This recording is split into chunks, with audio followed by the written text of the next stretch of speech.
샬롬 할렐루야. 히브리서 10장 22절입니다. 우리가 마음의 뿌림을 받아 악한 양심으로부터 벗어나고 몸을 맑은 물로 씻음을 받았으니 참마음과 온전한 믿음으로 하나님께 나아가자. 마태복음 5장 28절입니다. 나는 너희에게 이르노니 음욕을 품고 여자를 보는 자마다 마음에 이미 간음하였느니라. 아멘. 제목은 참마음과 온전한 믿음입니다. 사람들은 죄악이 관영한 세상 속에 살아가면서 자신이 얼마나 악한지 모릅니다.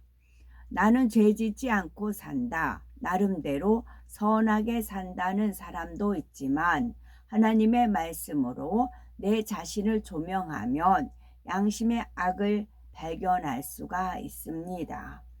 그래서 히브리서 10장 22절에 우리가 마음의 뿌림을 받아 양심의 악을 깨닫고 몸을 맑은 물로 씻었으니 참마음과 온전한 믿음으로 하나님께 나아가자 말씀하십니다. 참 마음이란 거짓이나 변개함이 없는 깨끗하고 진실한 마음을 말하지요. 그리고 온전한 믿음은 참마음을 이루었을 때 하나님께서 위로부터 주시는 영적인 믿음을 말합니다. 그런데 우리가 참마음과 온전한 믿음을 소유하기 위해서는 양심의 악을 깨닫는 것이 매우 중요하지요. 자신의 악을 발견해 버리는 만큼 참마음과 온전한 믿음을 이룰 수 있기 때문입니다. 참마음을 이루려면 첫째는 양심의 악을 깨달아야 되겠죠. 우리가 하나님의 말씀을 통해 양심의 악을 깨달으려면 욕심과 사심, 간음과 정욕, 변개하는 마음 등 몇 가지 분야만 살펴보아도 알 수가 있답니다. 죄의 큰 뿌리를 뽑아내면은 그 잔뿌리까지 뽑히는 것처럼 욕심, 사심, 간음, 정욕, 변개함을 벗어버리면 이와 연결된 많은 죄성을 버릴 수가 있지요. 먼저 욕심과 사심에 관한 분야를 살펴보겠습니다. 여기에는 물질, 명예, 권세에 대한 욕심도 포함이 됩니다.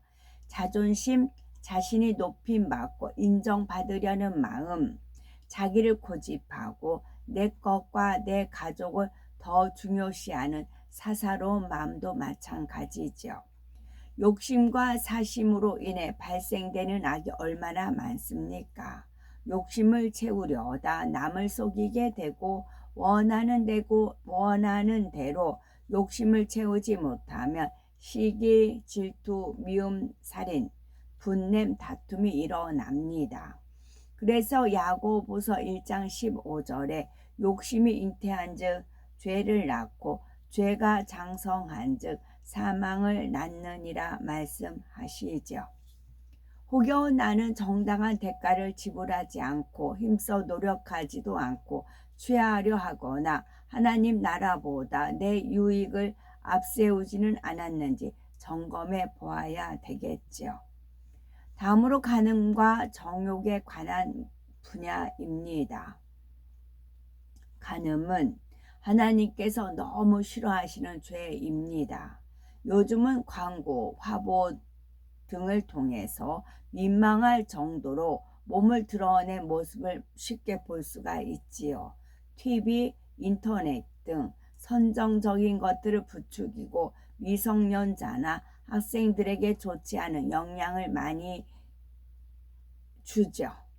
이처럼 사람의 정욕을 자극하면서 죄를 범하게 만드는 세상에서 어떻게 살아야 될까요?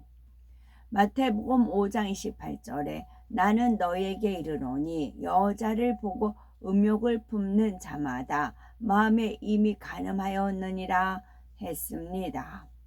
그러므로 정욕의 근본 뿌리까지 버려야 하지요. 간음의 속성이 있으면 언젠가는 죄를 지을 수 있기 때문입니다. 하나님께서는 사람의 중심을 감찰하심으로 순간 스치는 생각이나 눈빛에 담긴 마음도 아십니다. 믿음의 3단계만 되어도 행위적인 간음은 하지 않지요. 그러나 마음의 죄성까지도 온전히 버려야 깨끗하다 할 수가 있습니다. 디모데전서 5장 2절에 늙은 여자를 어미에게 하듯 하며 젊은 여자를 1절 깨끗함으로 자매에게 하듯 하라 했습니다. 이처럼 이성을 대할 때 어떤 정욕도 없이 깨끗한 마음으로 대할 수 있어야 하지요. 마지막으로는 변개하는 마음입니다. 사울 왕은 다윗을 투기하여 죽이려고 지표에게 추적했습니다. 아무리 죄 없이 쫓겨 다니던 다윗은 사울을 죽일 수 있는 상황에서도 왕을 해칠 마음이 없다며 감동적인 고백을 합니다. 사울은 그 말을 듣고 감동의 눈물을 흘리며 여호와께서 네게 선으로 갚으시기를 원하노라 하지요. 그러나 얼마 지나지 않아 변개하여 미움과 시기가 불릴 듯 일어나 또다시 다윗을 죽이려 합니다. 선한 것에 감동을 받았지만 마음을 지키지는 못한 것이지요. 이처럼 육의 사람은 변개함이 많은 것이 특징입니다. 특징이요. 육의 사람 특징은 변개함이 많은 것. 그래서 충만할 때는 이제 육이 무익한 것을 깨달았습니다. 영으로 들어가기로 결단했습니다. 라고 고백을 하지만 얼마 후 결단했던 것이 흐려지는 경우가 많습니다. 심지어 하나님 앞에 작정해서 기도한다, 금식한다 라고 약속해 놓고도 지키지 않지요. 뜨거운 마음에 서원하고서도 시간이 지나면 내가 왜 그런 서원을 했나 고민합니다. 이런 변개함의 속성은 다 악에서 나오지요. 자기 마음 안에 있는 악이 요동함으로 선을 이루기를 원하는 마음을 지키지 못합니다. 변개하는 마음이 있으면 성결을 이루는 데도 많은 지장을 받지요. 하나님 말씀을 명심하지 못하며 육을 쫓으려는 마음을 절제하지 못함으로 영으로 속히 들어갈 수 없습니다. 잠언 4장 23절에 무릇 지킬 만한 것보다 더욱 네 마음을 지키라. 생명의 근원이 이에서 나음이니라 했습니다. 따라서 아무리 작은 것이라도 마음에 정하고 입술로 낸 것은 지키는 습관을 들여야 되겠죠. 또한 몸을 맑은 물로 씻어야 합니다. 히브리서 10장 22절에 몸을 맑은 물로 씻는 것은 곧 하나님 말씀대로 행하여 자신의 악을 벗어버리는 과정을 의미하지요. 영적으로 물은 하나님의 말씀을 뜻합니다. 따라서 하나님 말씀에 버리라 하면 버리고 하지 말라 하면 하지 않고 지키라 하면 지키고 하라 하면 하는 것이 곧 맑은 물로 씻는 것입니다. 하나님의 자녀로서 믿음의 분량이 성장하는 과정은 무엇입니까? 예수 그리스도를 영접하여 성령을 선물로 받은 후에는 온전한 믿음에 이르기까지 계속해서 양심의 악을 깨닫고 하나님 말씀대로 행함으로 자신을 씻어가는 것입니다. 사도 바울이 나는 날마다 죽노라 고백한 것처럼 날마다 하나님 말씀으로 자신의 악을 씻어 나가야 하지요. 우리가 주님을 영접하기 전에는 부모를 통해 유전된 원죄와 자라면서 듣고 보고 배우고 입력된 죄악들로 나를 만들어 왔습니다.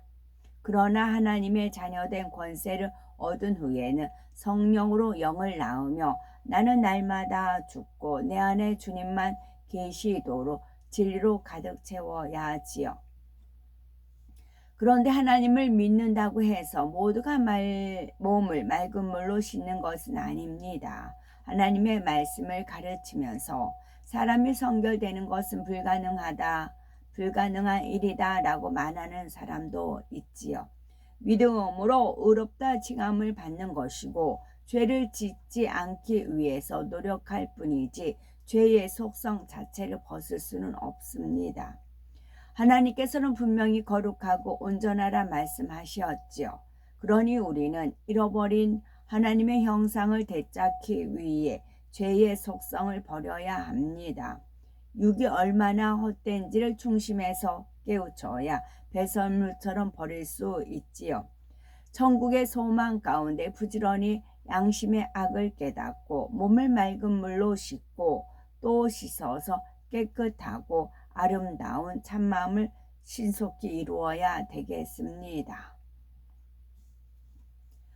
온전한 믿음이란 하나님의 마음과 뜻을 헤아려 순종함으로 하나님을 기쁘시게 하는 믿음이지요. 우리가 양심의 악을 깨닫고 몸을 맑은 물로 씻는 만큼 참마음과 온전한 믿음을 소유할 수가 있습니다. 물론 이것이 하루아침에 되는 것은 아니죠. 간절히 사모함으로 하나님의 말씀을 듣고 양심의 악을 하나하나 발견해야 합니다. 또 발견하고 깨우쳤으면 불같이 기도하며 명심하여 근신함으로 자기를 변화시켜 나가야 하지요. 열심히 힘쓰고 애써 어느 정도 악을 버린 것 같은데 또다시 악의 모습이 나올 수도 있습니다. 그럴지라도 낙심해서는 안 되죠. 양팔을 벗기고 벗겨도 여전히 남아 있는 것 같지만 결국에는 다 벗겨지듯이 포기하지 않고 계속 악을 버려 나가면 성결에 이를 수 있습니다. 자신의 악을 발견할 때마다 감사하며 하나님께서 원하시는 성결을 향해 한 걸음 더 가까이 가는 과정이라고 긍정적으로 생각해야 되지요. 양심의 악을 깨달아 악의 뿌리를 온전히 뽑을 때까지 영으로 들어가는 발걸음을 결코 늦추어서는 안 되겠습니다. 주야로 하나님의 말씀을 묵상하며 불같이 기도함으로 깨끗하고 진실한 참마음을 이루어 위로부터 하나님께서 주시는 온전한 믿음을 소유해야 되겠죠. 양심이란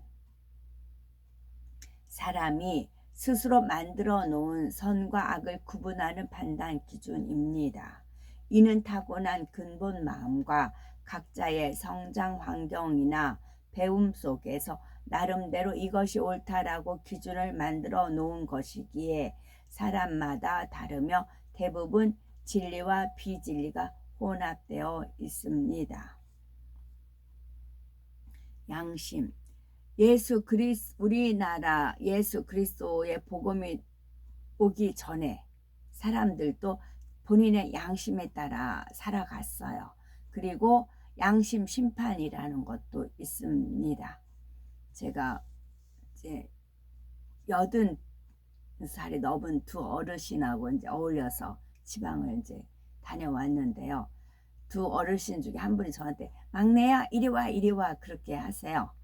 이제 그런 분이 있고 또 한 분 어르신은 이런 이제 그분들 말씀하시는 거에서 저는 이제 지혜를 많이 깨닫고 그분들이 살아오시면서 그런 이제 선함 지혜 그런 거를 제가 공부하고 있거든요. 그래서 제가 이제 존경하는 여자 어르신이 그러세요. 엄마가 바르게 살아야 자식들이 잘 된다고 그런 말씀을 하세요. 엄마가 잘못 살면 이렇게 쭉 이렇게 인생 살아온 걸 보면 자식들이 다 잘 좀 바르게 안 됐대요. 그래서 엄마가 바르게 살아야 된다.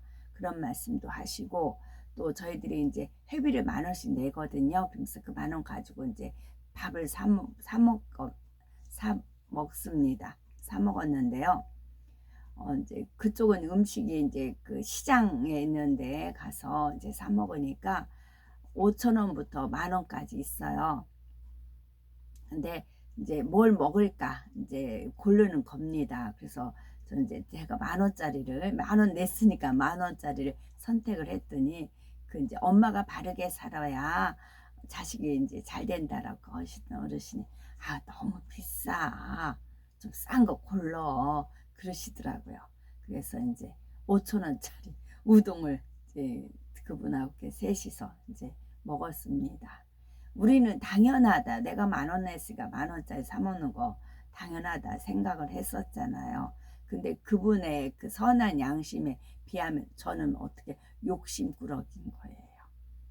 그리고 이분 이제 뭐 이제 그 헬스장 같은데 젊은 사람들 뭐 다니고 저 남의 집 일 살다 보면 그 사모님들이 다 헬스장 다니시거든요. 거의 헬스장에서 시간 보내고 거기서 만난 사람들하고 모임 갖고 대부분 그러셨어요. 그랬는데 이 어르신은 이제 막 건강하시고 막 씩씩하게 걷고 그러세요. 근데 하나 어떤 지혜를 알려주시는데 오재미 있죠. 오재미를 3개를 만드셨대요. 그래가지고 집에서 늘 오재미를 한대요. 손으로. 그리고 발에다 오재미 발로도 이렇게 누워서 발로도 오재미 가지고 놀면서 이렇게 몸을 단련하신다는 것이죠. 근데 그게 오재미를 만들어 가지고 그러신다는 겁니다. 굉장히 힘들고 외롭게 성실하게 착하게 살으신 분이시거든요. 그래서 그분을 대할 때마다 너무 배울 것이 많고 또 그런 분이십니다. 참 아름다운 분이세요.